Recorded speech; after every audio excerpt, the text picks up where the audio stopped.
Welcome back, Playmakers. I'm Ashley. And I'm Brittany. We are More Than a Season podcast. We're switching things up this week, and we are starting a brand new series called Crime in Sports. And with this brand new series, we're kicking it off with a famous story about a crime committed by a South African athlete, Oscar Pistorius.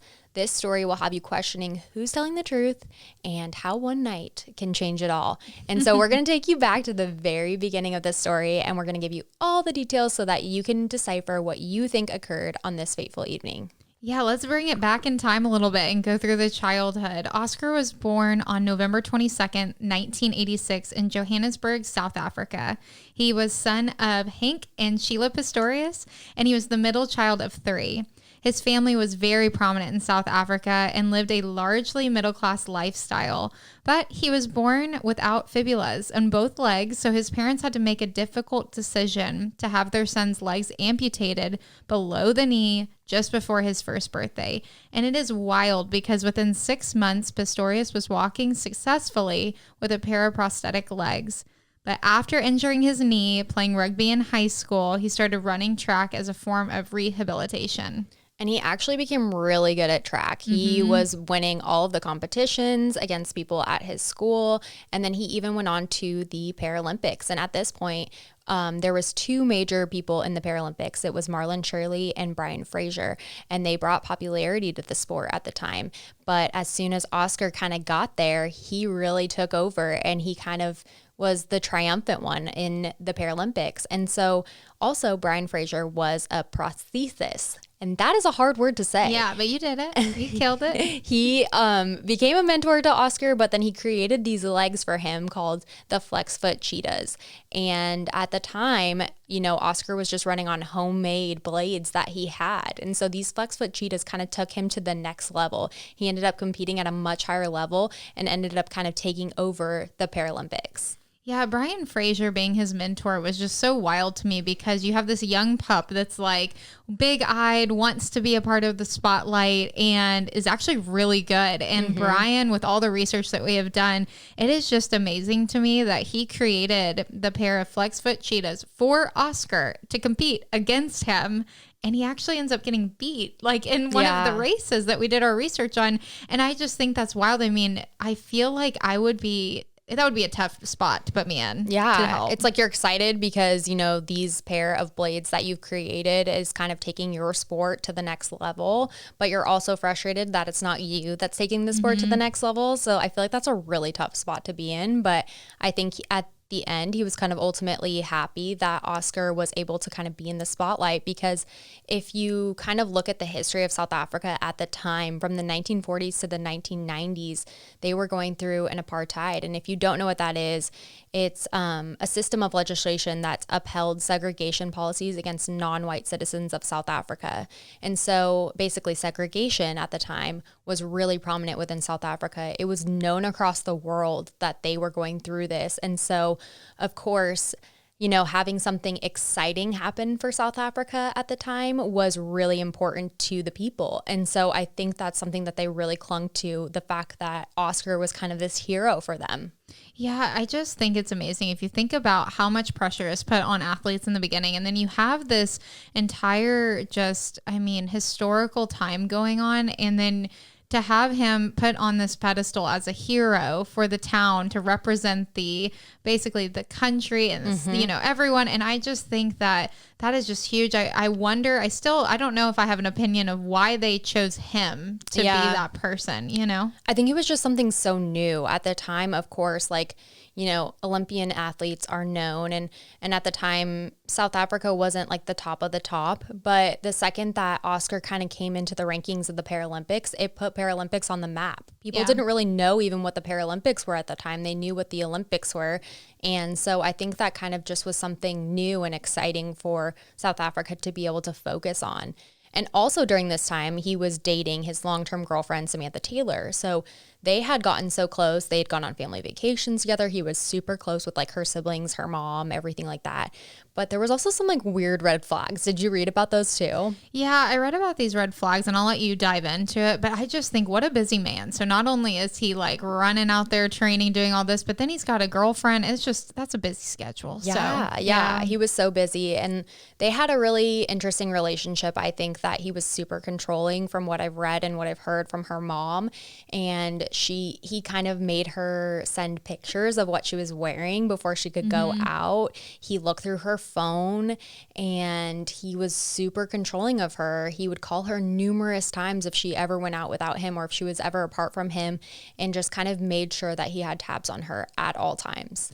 Yeah, I feel like that would just get so old. Like having to constantly check in. It's like having like a supervisor, but constantly over your shoulder. If your mom is not making you check in with what you're wearing, I think that is so Yeah, your odd. boyfriend probably shouldn't check in with what you're wearing. No. Well, it's also interesting too because the mom kind of points out the fact that like she notices this, and then she also notices the fact that he has like an obsession with guns. So he takes Samantha Taylor to a gun range and he's really good. I mean, he hits the target every single time. And I think that's kind of, you know, I don't know if that's like a red flag for me because I feel like that just could be a passion for you.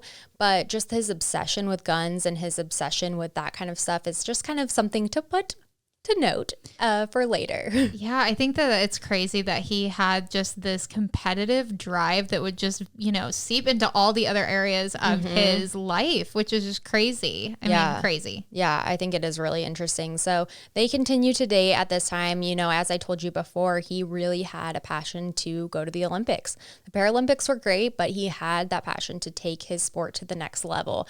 And at the time, the IAAF, which is the International Association of Athletic Foundations, they banned him from it because they said that his artificial legs gave him an unfair advantage over able-bodied athletes. And so I think to me that's really frustrating. Like if you work so hard at something and then to be told like, hey, you're cheating, like that to me would sting. Like that's so frustrating to be at that level and feel like you could actually compete, but be told you're cheating when you don't feel that you're cheating.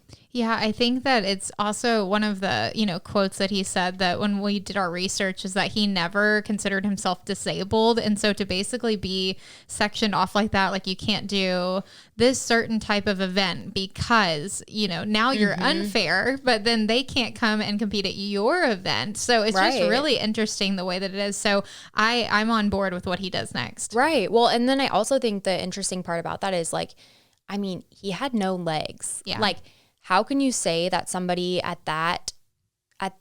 somebody without legs has an advantage over somebody with two legs? Like, I couldn't compete at the Olympics, and the fact that he can go ahead and do that is just so amazing to me. So that's just a side note. I feel like that is just interesting that they banned him. So of course, that did not let him get stopped from going to the Olympics. He ends up appealing this decision, and in 2008 of May, he ends up actually getting it overturned. And so they said, okay, you can go to the Olympics, but of course, you know, at this time, the Olympics had already passed. So he had to wait until the 2012 Olympics in London.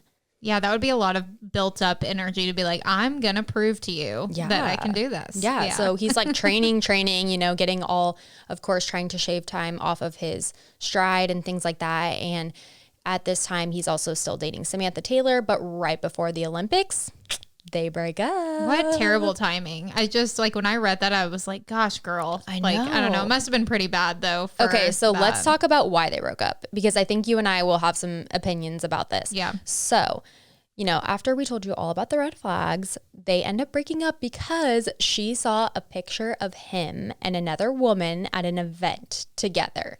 Yeah, you know, when I read this, I mean, I'm sorry, I'm not laughing because that's not what I should be doing, but I'm just like, girl, there was so many other red flags. And I know when you're in a toxic relationship, it usually is not the thing that is toxic that pushes you out of the relationship. It's something else like on the outside that you didn't even think of. Yeah. And so this photo, I mean, I'm glad she got out of the relationship, but I wonder, like, what do you think? Do you think that he was actually cheating on her with this girl, or do you think it was like paparazzi moment? Yeah, like, I don't know. Part of me is like thinking paparazzi, but part of me is thinking, I don't know, he has all these red flags and he's very possessive. And what we read too, that said he wouldn't go out, or he would go out without her, but she wasn't able to go out without him. I was kind of like, yeah, that's a little weird. Why are you going out without her?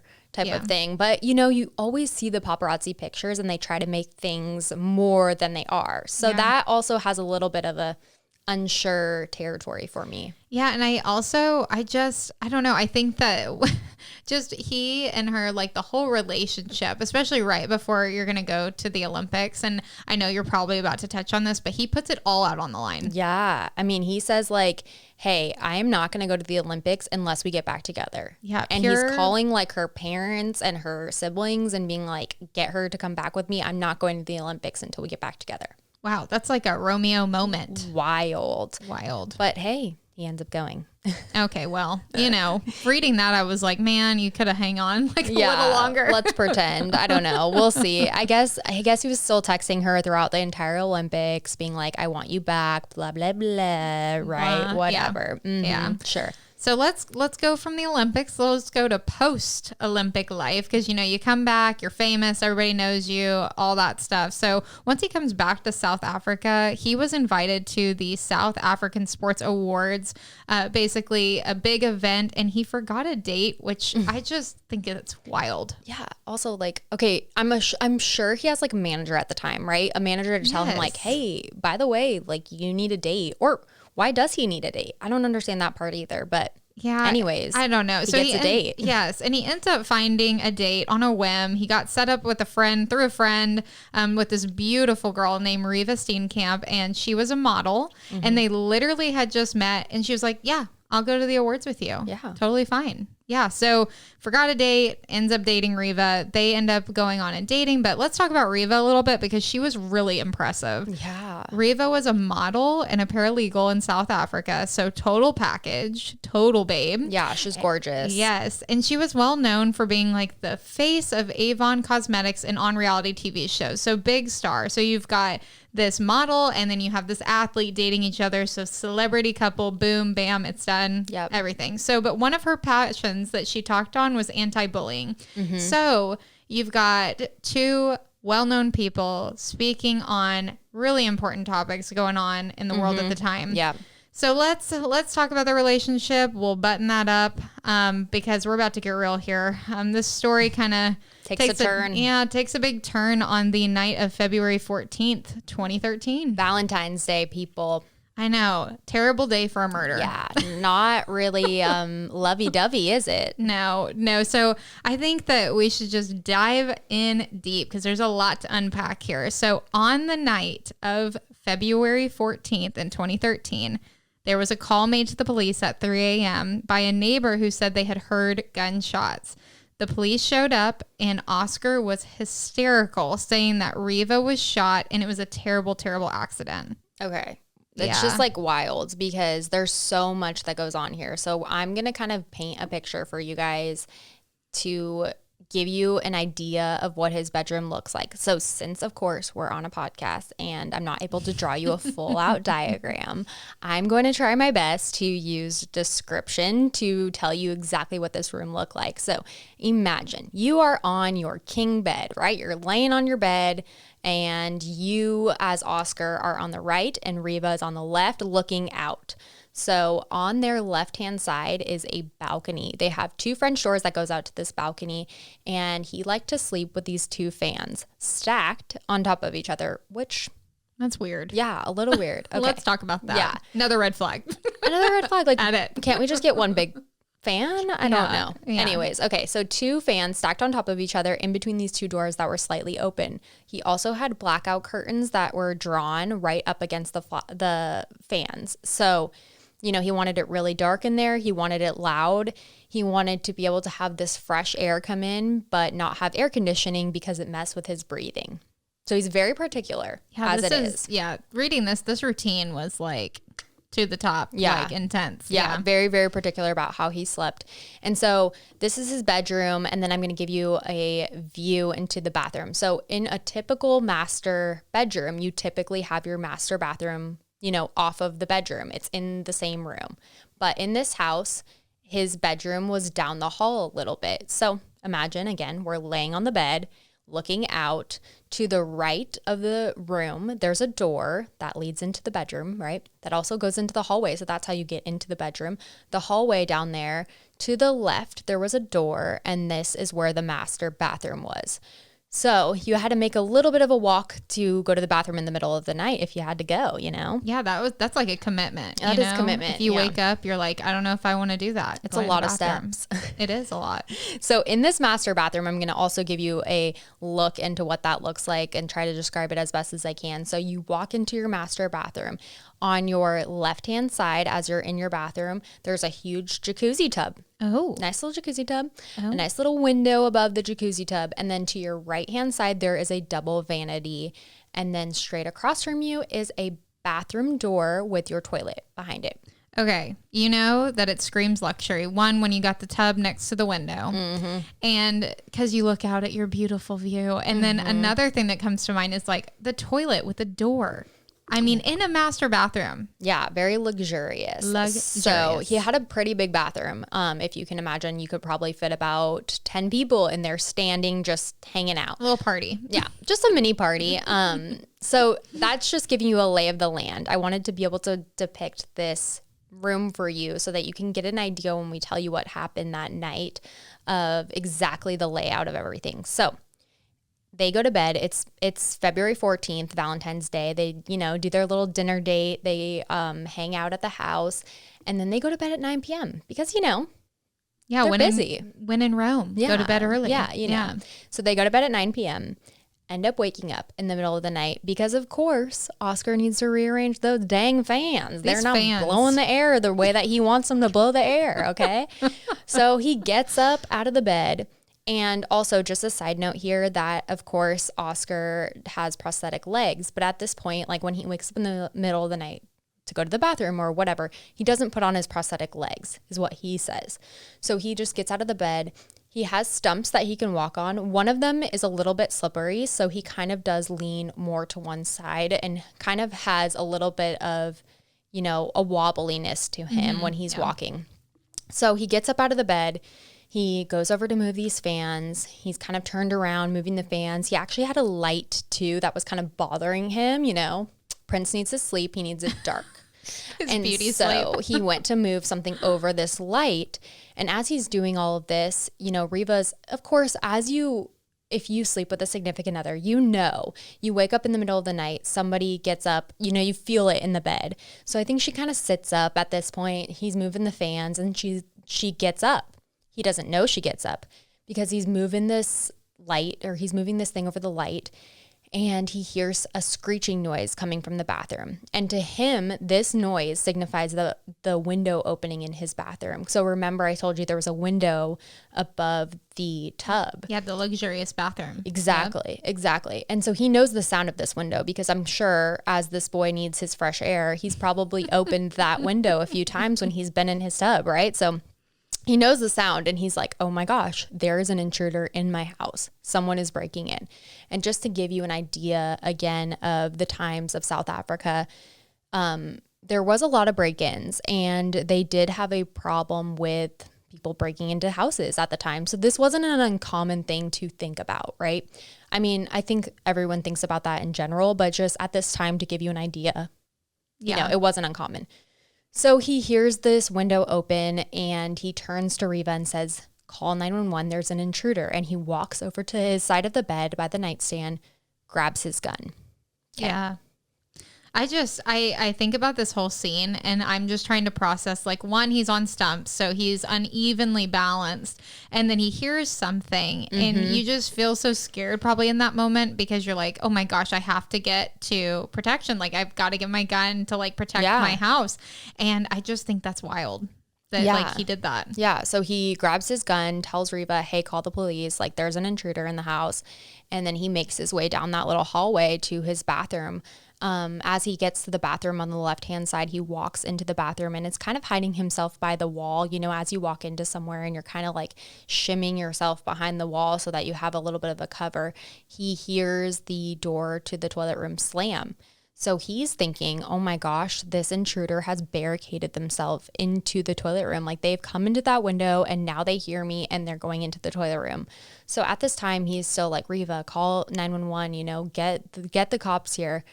And he's like kind of shimmying around and he ends up shooting 4 shots through the toilet room door. Wow. Yeah. So it's crazy because he shoots 4 shots, not just one, he shoots 4.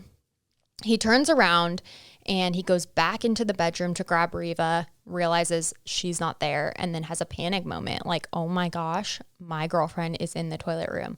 So he goes back into the bathroom trying to open the door and realizes that it's locked. So she had locked herself into that bathroom.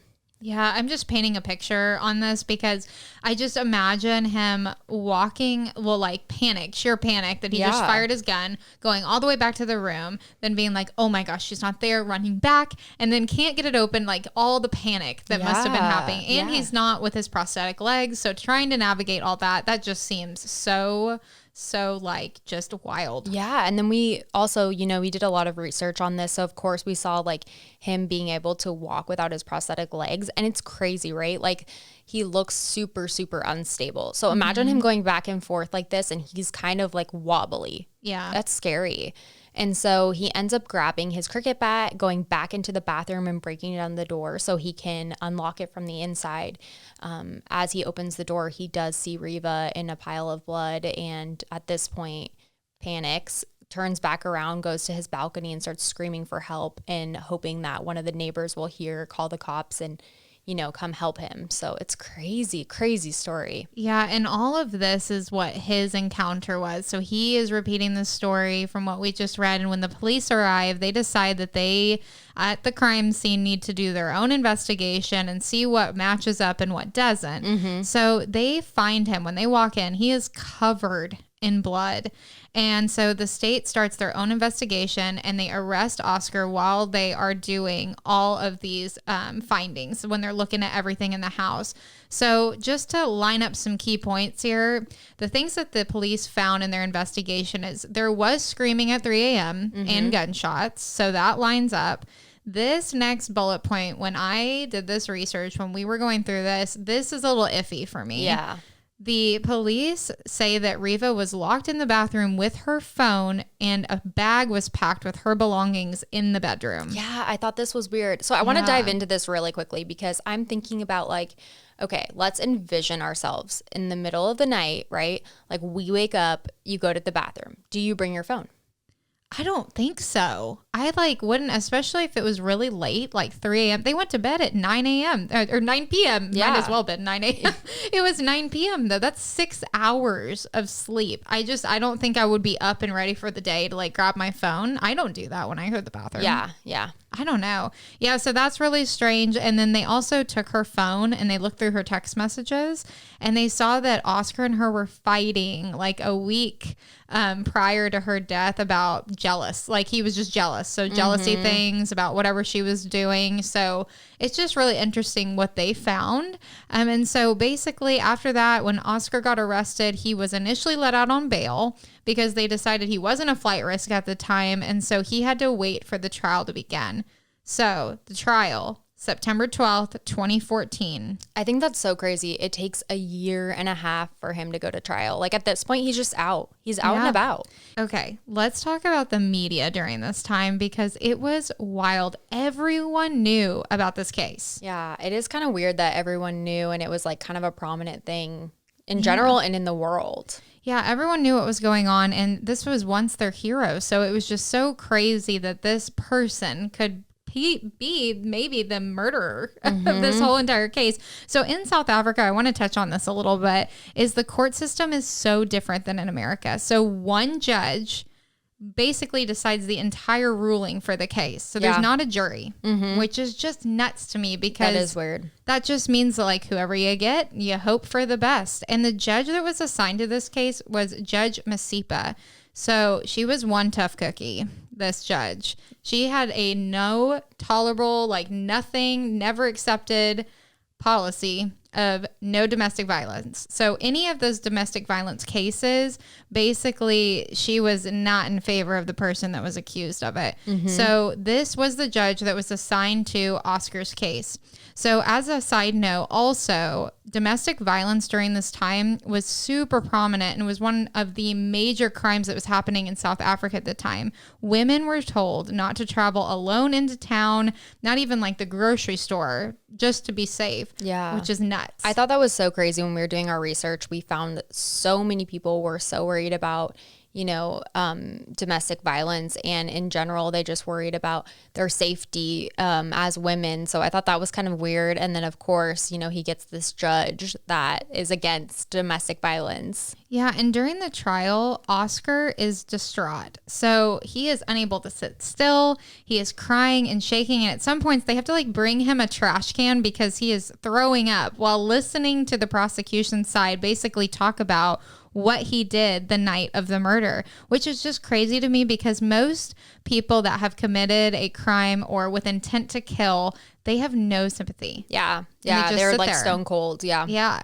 And so it was just crazy that he was so uncontrollable with his emotions. And so another fun fact, though, to add to this, to make it even crazier, is in South Africa, you're not allowed to murder an intruder. Yeah. I thought that was so crazy that you can't murder an intruder. You can't protect your own property. So if somebody comes into your house, you can't shoot them or injure them or anything like that. You can only shoot warning shots, which is so weird. Yes, and it's nuts because unless that intruder poses a threat to you, which I kind of just like giggle because I'm like, what are you supposed to do? Like, are you supposed to have this like sit down conversation like, hey, you gonna rob me? Are you gonna attack me? What's going on here? Yeah. Can we just like talk through? Do you just want like my things? Or are you gonna hurt me? What do we need? Yeah, just something simple. Yeah. You know, little combo. But yeah, so you can't, unless they pose a threat, they have a gun with the intent to kill you and approach you with a weapon, you are not allowed to shoot. So he is ruled not guilty of murder, but found guilty of culpable homicide. Which I had no idea what that was until we read this. Yes, this is just crazy. So it means that he acted negligently. I cannot say that word. I'm just gonna go for it. So he acted with basically the intent to protect his home, but not with the intent to kill. Yep. So after I butchered that word, basically he was given 5 years in prison, which the people that were following this case in the town were outraged. They could not believe. They could not believe that Judge Masipa's ruling went in favor of Oscar. Yeah. I think that's so crazy too, because people just thought that like, of course she's going to like say that he killed her and intended to kill her. Like they didn't even think that this would be a possible ruling. Yeah. And because of Oscar and who he was, the state was like, whoa, hold on. And they decided to appeal the decision and basically sentence their own. So they had their own basically trial, conversations, everything, because in South Africa, they can appeal the decisions that a judge makes based on certain circumstances. So that's another wild thing. So even though the judge ruled something, they can have their own set of rules at the end of the day. So the case went under a panel of judges at the Supreme Court of Appeal, and they overturned the judge's decision and actually convicted him of murder. Okay, so it's crazy that they can go to a panel of judges, but they never get a juror. They never get a jury. They never get a panel of their peers. It's people that are judges. Yeah, because you could be so biased and it's the same person and you could have an opinion about whoever he is as an athlete. Yeah, it's pretty crazy how it's done. So they said that he must have known whoever was behind the door might die with the shots that were fired. So either if it was Reeva or it wasn't, he still was going to shoot no matter who it was. Right. So he was given 15 years in prison. And the wild part of it all is that he'll be out early in 2023. Yeah, which we might need to do something like once he comes out. I feel like that would be crazy to talk about like the whole thing once he's actually out and just kind of how he's acting in society. But it's just crazy to talk about this whole entire like case and think about what we perceive. What did you think happened? Like, just give me what you thought initially when you're researching this. Yeah, so I have a couple thoughts. So I always try to do both sides. So one for Oscar and one against Oscar. So my first thought against Oscar is that when you are sleeping and you hear something and your significant other is in bed, I would whack Carson. Like if I heard something or if he heard something, he'd be like, hey, did you hear that? Yeah. And the fact that he just basically says, hey, there's an intruder. I mean, I don't know. I don't think I would send her to the bathroom to go hide with a phone. I don't know. No, he didn't send her to the bathroom. No, I'm saying like how she ended up in the bathroom. Like she went to the bathroom before. So he thought she was an intruder. But that's what I'm saying is like, I think it's weird that it doesn't make sense to me that she would be fully awake and like grab her phone and go sit in the bathroom. And he didn't know it, I know, but I feel like it's odd the way that the pieces line up. Yeah. What I think is weird to me is that like she grabbed her phone to go to the bathroom and then like locked the door. And I was thinking about this too. And I was telling Drew, I'm like, okay, I've gone to the bathroom plenty of times in the middle of the night, but like, unless you're taking a poop, let's just be honest. Why are you locking the door with your significant other? Like Drew and I have open door policy, like all the time. Yeah. You know, like that's weird. And it doesn't add up for me. So I really struggle with that. And then the fact that he already had red flags with Miss Samantha just does not make him look good, in my opinion. Okay, but then let's also to the flip side, because at this time, you know, there was a lot of intruders. Yep. And South Africa was known for having a lot of people, you know, break into their houses. And I think for him, you know, what we looked at was growing up, his mom had this real fear that someone was going to break into their house. And she kind of instilled that in him. So I think, you know, as he was younger growing up, she always had this fear that somebody was going to break into their house. And I think he kind of carried that into his adulthood. And so I think for him, you know, he just had this wild, like seeing red type of thing. Yeah, I think that when you have someone break in and you hear a noise, you automatically like black out. You're like, whatever I can do. And he did not have his prosthetic legs on, so I could see how he was like, oh my gosh, I can't even defend myself. I can't defend like Reeva. What am I supposed to do? And he just went and panicked. So I could see that too. But 4 shots to me is kind of crazy. Yeah, that's pretty violent. I mean, that's pull. I mean, that's a lot. That's a lot. Okay, and then also she's in the bathroom. Is she not like screaming like, I'm in here, it's me? Like, yeah, that's another thing too, is like if a person gets shot like one time, when you hear screaming before the next, I don't know. I mean, because you're not instantly dead, like as soon as, I don't know. That's just a struggle for me too. I'm like, she probably was screaming. Yeah. Well, like, and he's like going into the bathroom. He's telling her like, call 911. Like if she's in the bathroom in the toilet room, she's like, I'm in here. It's me. There's no one in here. Yeah. Like I'm going to the bathroom. Or she's so scared that she thinks that someone's in there. And so she's like, oh, let me go hide in the bathroom. I don't know.